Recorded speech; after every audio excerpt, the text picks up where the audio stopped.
Hey guys, welcome back to my channel. So I was gonna do a video on how to read more books, and I sort of still am. But I also wanted to not make a video that was over a half an hour long. And the more you get into that question and break it down and try to answer it, the longer the video gets. But it is the season for this kind of question.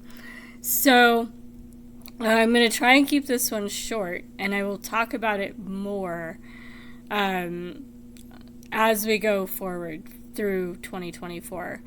One of the things I liked about the idea of doing a booktube channel was making how I read books more transparent, because this question comes up so much in other parts of the online book world.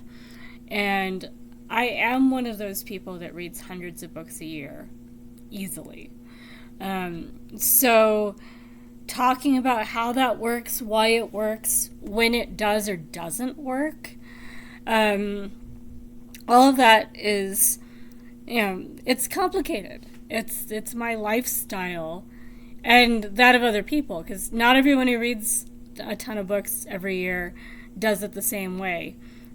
So it's like, well, spoiler alert, I'm on the autistic spectrum, so that is going to be part of why I read a lot of books.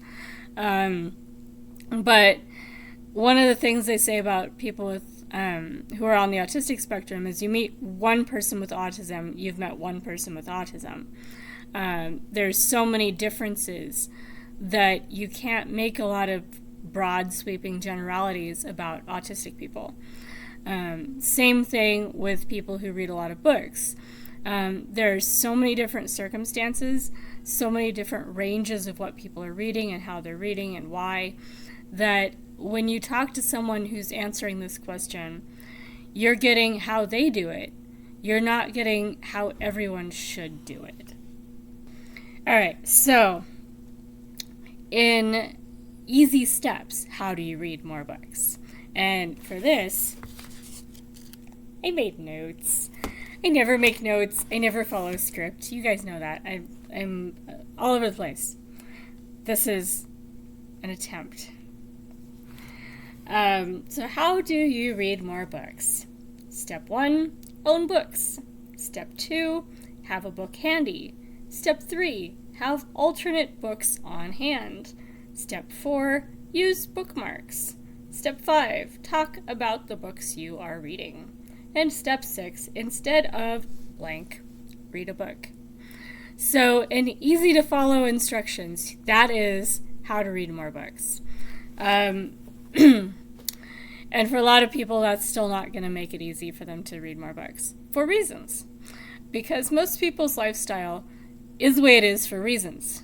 If you have 5 kids and a husband or a wife and a house and a yard and a car and a job and every single one of those things is a demand on your time and attention that is in addition to whatever time and attention you're going to do books with. There's only 24 hours in a day, only 365 and a fraction days in a year, and you can only do so much. So if your life is full, if your life is really full, you will have less time to read. That's just the way time works, unfortunately. If you have other hobbies that you value as highly as reading, you may not have a lot of wiggle room in your free time to do more reading. If you do a lot of wasting time and you don't really like what you're doing with your time and you want to improve how you use your time, then yes, you have some wiggle room to add more reading. And I think I agree with the sentiment that Steve Donogue occasionally includes in his videos talking about reading, that everybody does have time to read. Maybe not a ton, maybe not enough to read as much as I do, but everybody has some time to read books. And it's really a matter of what you're prioritizing, how you're using your time, whether you have books on hand, whether you're reading books.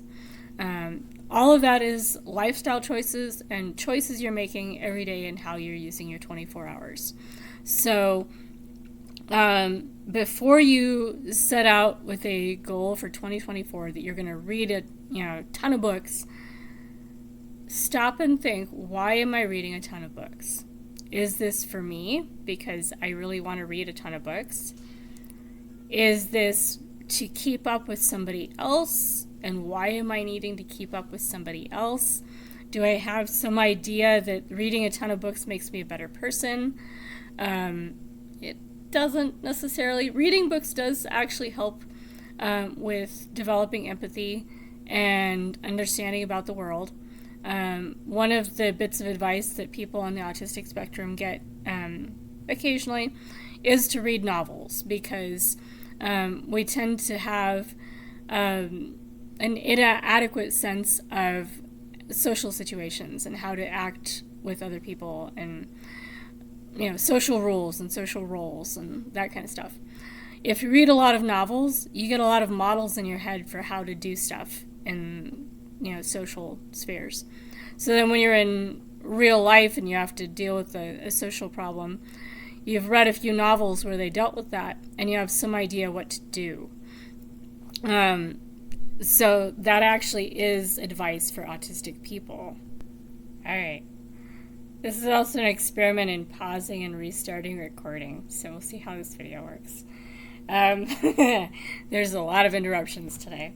It's Boxing Day. These things happen. So that's your goals with respect to reading. I'm following my instructions for myself. This is amazing, sort of. Not in the right order, but it's in there. Kind of in the same order. So one of the things that comes up a lot in people's videos about, how do people read that much? Or do you really believe that people can read that much? Or how could I read that much? Or the more recent variation that I haven't seen very often from Joe Spivey's channel. He's really cool, by the way. Check him out. I'll put his link in the description. With the video that was one of the jumping off points for I need to make this video. He was asking more, how do you read more than one book at once? Because he tried it and it did not work for him. So that is actually part of how I read so many books, is I read more than one book at a time. And he was touching on several things that a lot of people do. This trade-off between the amount of books you read, the depth of reading that you achieve, and the fun that you have doing the reading. That if you are reading deeply, depending on who you're talking to, some people say if you're doing the deep, immersive reading and annotating and all that, you'll have more fun.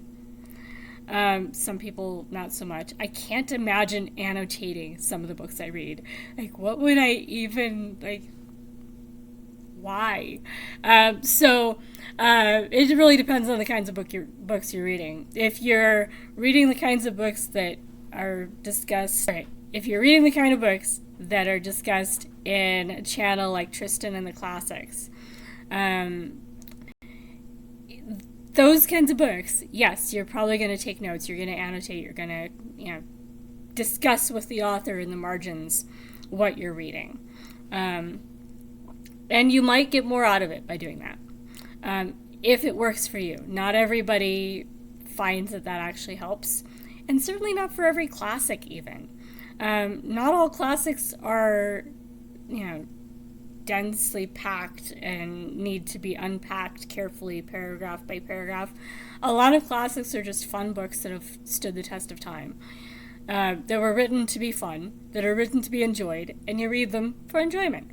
And if you're going to read them for something else, then you annotate them if you're going to write a paper on them or something. But yeah, there's this idea of this trade-off between reading more in depth, and reading for fun. And And that is a real thing. But there's also different types of reading. So if you are reading a book like, I have props. Ooh, yes. If you're reading a book like this, Sophie Kinsella's The Undomestic Goddess. This is not a classic. This is not nonfiction. This is light fiction. You could write papers on it. You could be writing a paper on how domestic skills are portrayed in novels by women versus men, for example. And then you would be writing little notes in the margins because you'd be using this in a paper. But if you're not doing that kind of reading, then you really are reading it for fun. This kind of book is not written with the expectation that you're going to read 2 paragraphs or a page and a half and then put it down and then pick it up, tomorrow and read another 2 paragraphs or a page and a half. And the pacing in this kind of novel is such that you want to build up momentum. You want to complete whole scenes. Ideally, you want to sit down and read it cover to cover in a couple days so that the story stays fresh and so that the momentum doesn't die off when you take a break. So that you really get the emotional journey of the book.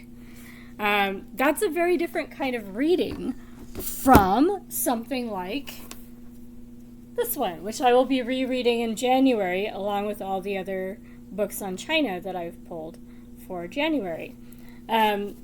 This was a book for grad school, for a lower level graduate school class on the political science of different countries in East Asia. So, China Since Tiananmen is a history book. The more you've read on Chinese history, the more you get arguments out of it instead of just basic facts. And I've definitely read enough Chinese history that I'm at that point. When I reread this book, I will definitely be picking up a lot more on the differences between this author's portrayal of certain things of Chinese history and other portrayals that I've seen and read and understood. So I'll be reading it carefully, but this is also not a book where I'm reading it for the first time. It's not a subject where I've not read a lot of it already. If you're reading one of those, and I have an example of that for me here, The Beat Reader. I've read some beat poetry in particular, but I couldn't tell you off the top of my head who all is included in the beat movement, what it means, what it consists of. I have a vague idea of the music, at least, that kind of ties in with it, because I was a music blogger for about 3 years and totally immersed in the music scene where I was living. But even then, it kind of all runs together. I couldn't say which part would be the beat part of all that music. So for this one, I will not just be reading this book. I will also be online. This gets to something that is later on in my outline about mixed media, multimedia. When you're reading a book like this, where it's new subject matter to you, or relatively new, and there's a lot of names and places and little bits of history and context that you don't have in your head already, that's where watching documentaries, going on Pinterest and pulling up lots of pictures of, characters. Like, let's see.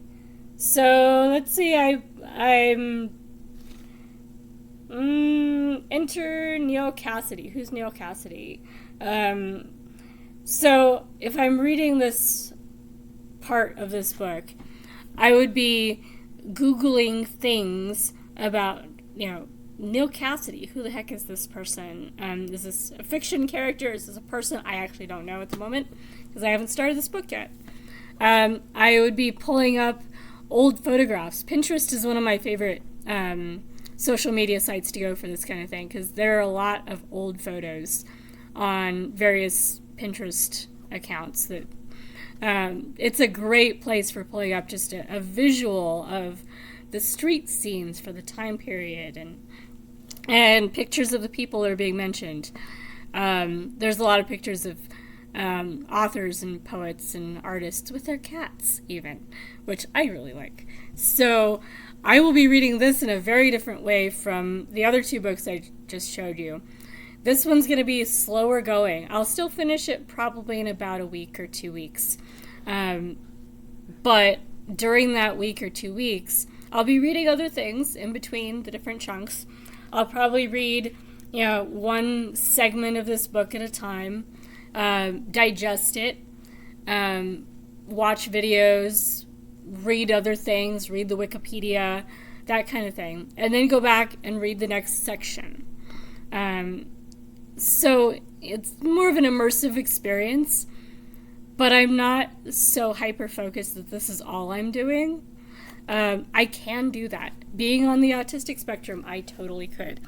And I do sometimes. That's how I read a lot of some kinds of books. If I get into a series, when I do my summary of 2023 reading video, you'll see some of that there were only a couple series that I was reading for the first couple months of the year, and I read all of them, one after another, and my attention lasted for the whole thing. I was doing other things as well, but I definitely was really, really, really, really focused on the series I was going to be reading. And I did watch videos and other things that went with those as well. So I read the Alan Banks novels by Peter Robinson. Yes, I think that's right. So those are set in England. Inspector Banks is a music aficionado, so I really liked him for that. And he gets involved in all sorts of interesting crime-related stories. He's an inspector. But he gets pulled into the seamier side of what seems like a quiet little town. Yeah, it's a pretty common trope. And ends up doing work with MI5, and he has quite the experiences. Some of his recurring problems get a little old after a while, because I read the whole series, basically back to back, cover to cover. But I also got a really good idea of his story arc, because I read them all so close together. So when he has a relationship that seems like it might work out at the end of one book, and then the next book it's not working out so well afterwards, I have that nice continuity because I just read the rest of them in order. Anyway, so that's one way to read more books. Partly you're training your brain so that it's not novel anymore, and so you don't have to be as slow picking up the characters for the second book because you already know them in the first book, and it speeds up your reading. Reading categories of books together also helps with that.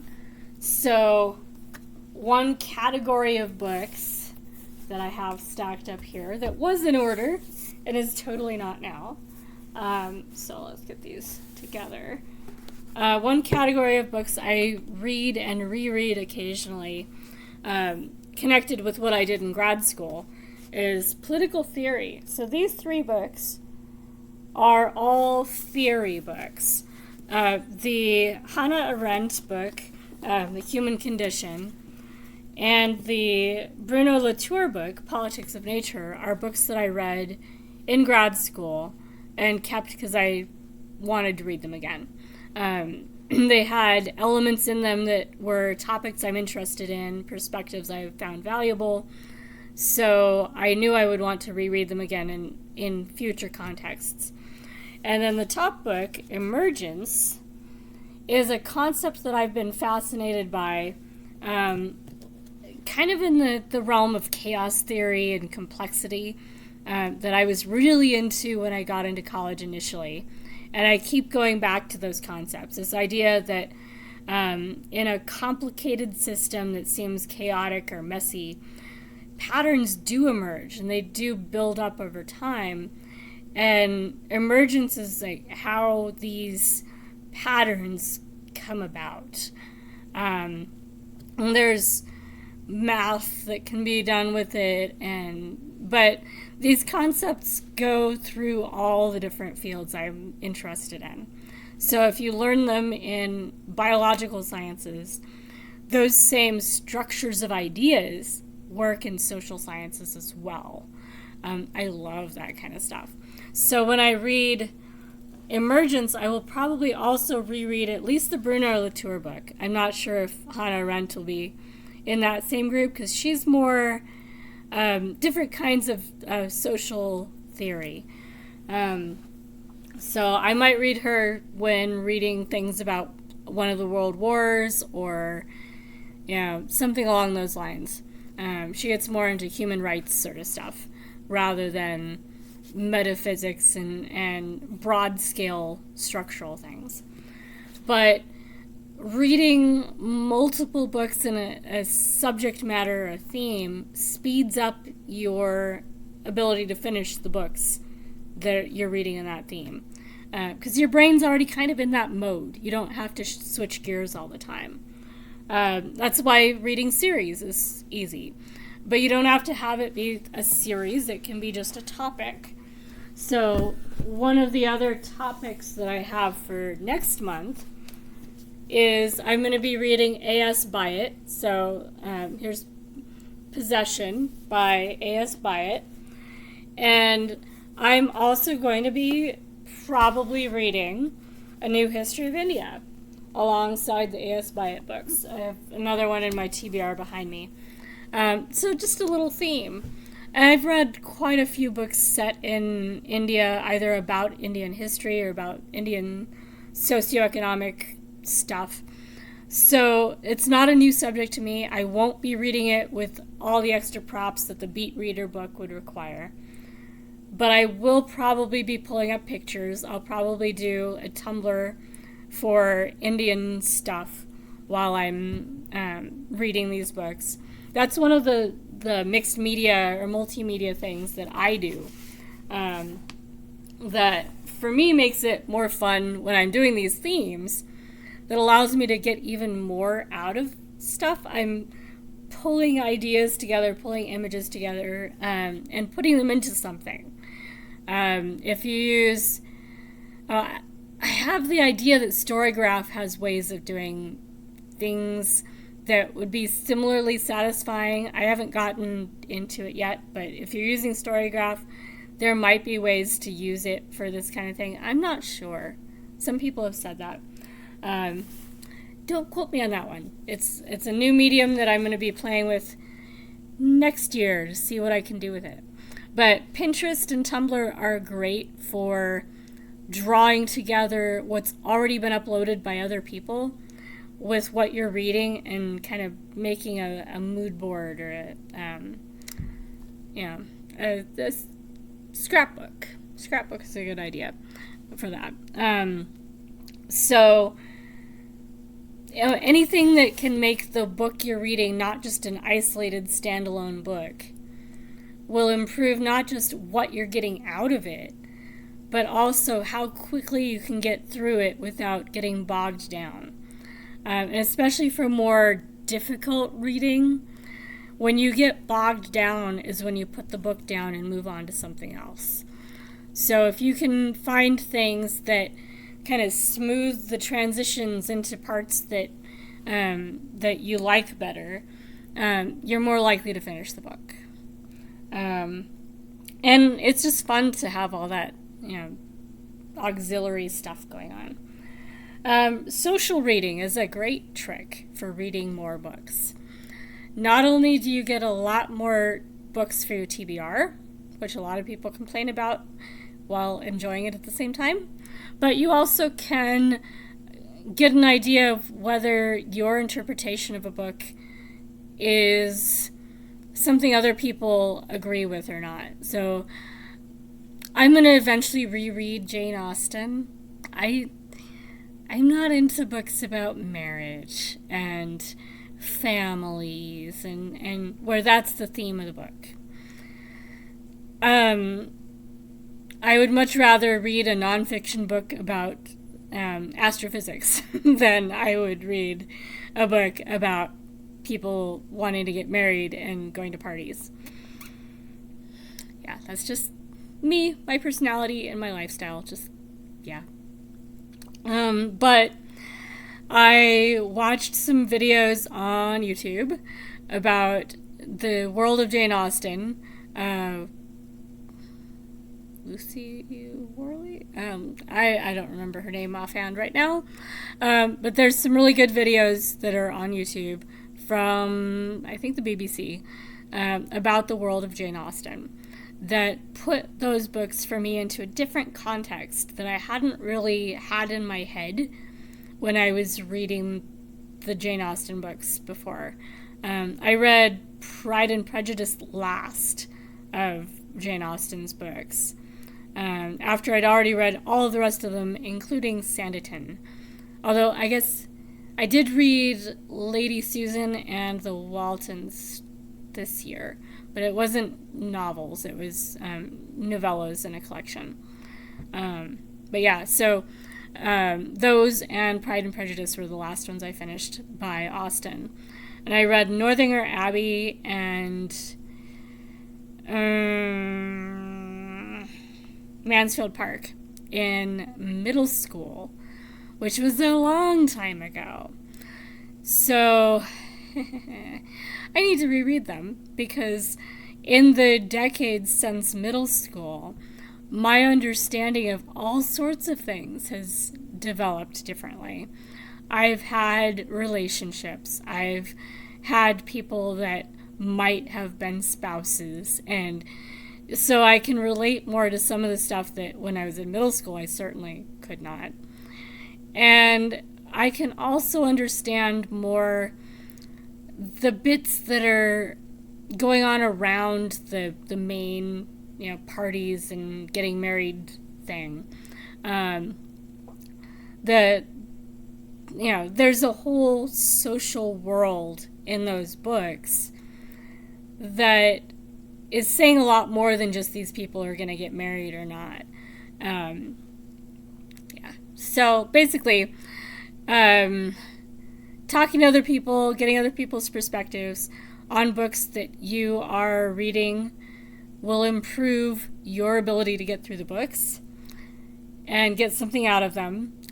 There's one book I'm going to be reading in 2024 that I might actually get through because I have a social connection now to motivate reading that book. One of Anthony Trollope's long and ridiculous books happens to be one that Joe Spivey, who I've already mentioned, read it this year, and he cast the book. I was like, nobody else that I know does that, but I do that. That's one of the things I definitely have fun with on long books. Like, wow, I found my people.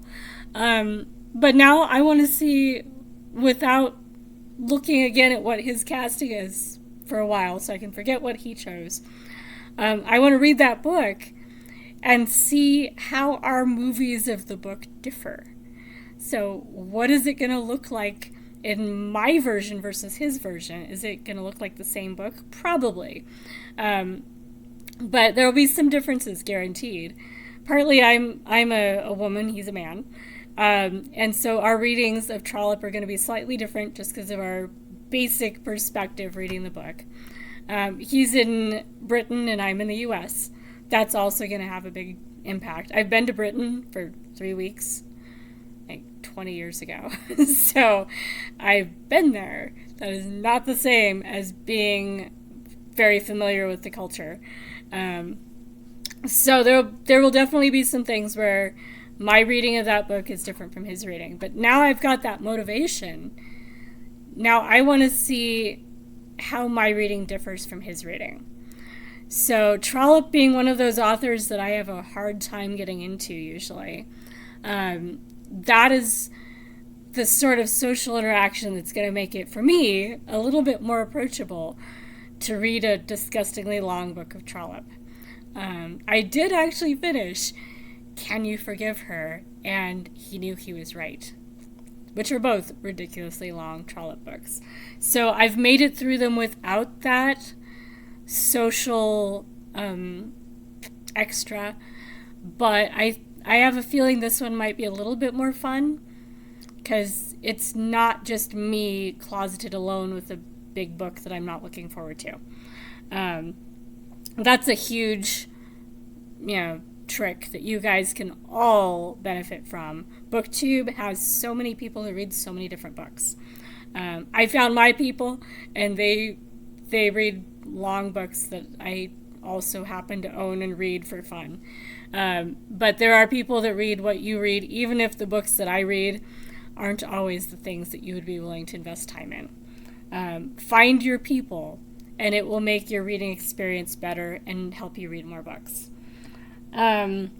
Reading sprints. Within social reading sprints are such a great opportunity to add reading to your day. If you look online on YouTube, there are people that host live reading sprints. So that's one form of reading sprints. They are, however much time, 30 minutes, 40 minutes, an hour, usually somewhere in that range. And then you pause and you chat with other people in the little chat window. And then you go back to another reading sprint, and it paces out your reading time so that you take breaks and so that you also carve out time that is for reading during that very defined period you read. And then you're off the hook. If you need to go do something else, you do it. But for that little chunk of time, you and everybody else that's playing along will be reading. And it actually does make a difference in being able to justify it. Like, it becomes a thing. It's not just what I'm doing while I'm waiting for something else to do. I am doing a reading sprint. Here is the book I am reading for this particular sprint. And you can do it by yourself, too. One of the things I do when I can't find a reading sprint online, I will pull up a whole bunch of landscaping videos. I really like landscaping videos. So they show up at somebody's yard that's a mess, and they clean it all up for free. And, they have all the tools and are really good at what they're doing. And it looks really cool when they're done. It's great. And I have tool envy for their tools. I'm slowly collecting power tools for yard work so that I can do what they're doing in my yard. But in the meantime, I love watching those videos. But there's a lot of dead time in them where, they're just going back and forth with the mower. You don't need to watch every second of that. And really, I don't watch every second of it anyway. I might watch the bits with the string trimmer because that's what I really want right now. But I'll put a playlist of a whole bunch of those. And every time the video changes, I switch books. So I don't get tired of any book I'm reading because I'm only reading it for that 20 to 40 minutes of the video. And then I can switch books. If I don't want to, I don't have to. And it's my rules, my reading. But that allows me to do that reading sprints sort of structuring and cycle through my books even until I find the one I'm in the mood for. It's especially helpful when I don't know what I'm in the mood for, because I can just stack up all the books that I'm, in the middle of, and maybe one or two extras that, I might be interested in. And if I read each one just for the length of one of those videos, until one of them grabs me and says, okay, you don't need to switch books anymore, I'll get some progress done on all of them, and I'll winnow out the ones that I'm not in the mood for right now. And I also then have more information about each of those books when my mood changes. And all of a sudden I'm in the mood for one that I remember starting yesterday. I know that I'm in the mood for it because I've had a sample of it already not too long ago, and I know what it's like. That's turned out to be one of my favorite reading games for getting through books that I'm having a hard time with. Just included in that mix, read a chunk of it each time it comes up in the rotation. Eventually you get through the book and you're not bogging yourself down and turning it into a chore. So linked reading, I don't remember if I mentioned it in this iteration of this video, but linked reading, my terms for it anyway, is let's say you're reading Emergence. And in Emergence, they talk about a particular case study, and that case study takes place in a particular, place. Let's say, I haven't read it, so I don't know if Paris is in there, but let's just say that Paris is the location of one of the case studies. So now the next book you read, you find a book that's set in Paris, and you read that. And then in that book, maybe they're talking about poetry. And so then the next book you read will be a book of poetry. And so you just choose your next book based on the book that you've been reading. So some element of it is the same. Maybe the same author, maybe a similar title. And that allows it to be a little bit less totally random. So you're not shifting gears quite so much when you shift to the new book. And then mixed media I talked about. I will link or put link information in the description for some of the channels that I've talked about that do talk about how to read more books, how to read more effectively. If you really are looking for ways to improve your reading, whatever that means for you, Tristan in the Classics, he has done some really good videos and a whole series of videos that are about how to read more effectively and how to read more. He made it even into a playlist. Free Teach Yourself Classic Literature is what he's called it. So if you're looking for something where it's like going to school, like going back to college for reading, that playlist is an excellent resource for you. There's a lot of things they put in there that I was going to put in my video. I'm like, he said it so much better. If you really want that kind of stuff, go watch his videos. They are good. Even with my reading 200 to 350-ish books a year, I still get at least reminders of things that I haven't been doing for a while from watching his videos. So excellent resource. And I'll put links to the 2 videos that I've specifically commented on and accidentally put little mini essays in my comments. I try not to do that. I'm so sorry. So you can see what I'm kind of responding to. Book Time with Elvis is one of them, and Joe Spivey's the other. And then there's also a video from Steve Donogue that's helped to inspire what I've talked about in this video. So I will put those in the description. And my last bit of advice is enjoy your reading. If you are not enjoying it, why are you doing it? You're not in a class, you're not getting graded. Read for your own benefit. If your own benefit means you read hard books because you feel a pleasure in accomplishing that reading, then go for it. It's going to be a different kind of pleasure from reading something lightweight and just fun. But it might be pleasure for you. If it's not, though, one of my housemates is only ever reading for light fun. When she sits down to read, she wants an escape from her difficult life. So she's not looking for books about war. She's not looking for books where people get beat up or, where sexual violence is part of the book at all. So there's a whole bunch of books on my shelves that she just has no reason to ever pick up because her goal in reading is not those books at all. So be aware of what you're reading for. Read for fun, read for your enjoyment, read for your benefit, and unless someone is making you read it, stick to what you want to read. And just, if it gets stale, try something a little outside your comfort zone and just see if you can, broaden your range bits at a time. You don't have to dive into War and Peace if that's so far outside of your norm that you're going to hate it. But, if you work up to it, a couple years from now, all of a sudden War and Peace might be just another book that you might want to read. You never know. Happy reading, everybody. This has gotten to 40 minutes anyway, even though I was really trying not to. So hopefully this will be the longest video I record for 2023. The end of the year video might challenge this one for longest video. At least most of the people I watch have videos as long, so I don't feel as bad as I used to about it. When I started, I was like 15 minutes or less, or else. Longer videos are how I talk.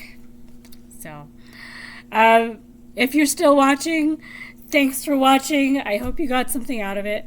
I am working on getting my video structuring down to where they're less rambly.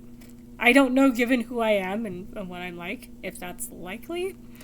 So this may be what you get. If you like this style of just chatting books and trying to do a little bit of structure in the back end, then this is probably for you. I'm going to be reading a lot more books next year. I will do a lot more talking about how I'm reading next year, hopefully without rambling too much. Try and help people that really honestly do want to tap into how I'm reading 270 books in a bad year. I'll do more attempts at making my reading process more transparent. Because there are some people I've met in real life that they honestly just want to know because I am doing something that even if they don't want to do exactly what I'm doing, they wouldn't mind adding some element of what I'm doing to what they're doing. So with that in mind, happy reading. I'm going to go look and see if there's any reading sprints and start working on the crochet along. I will show you guys the updated miniature blankets that are going to be growing in my next video. Talk to you later, guys. Happy reading. Next video might be the end of the year wrap up, but probably not. Bye.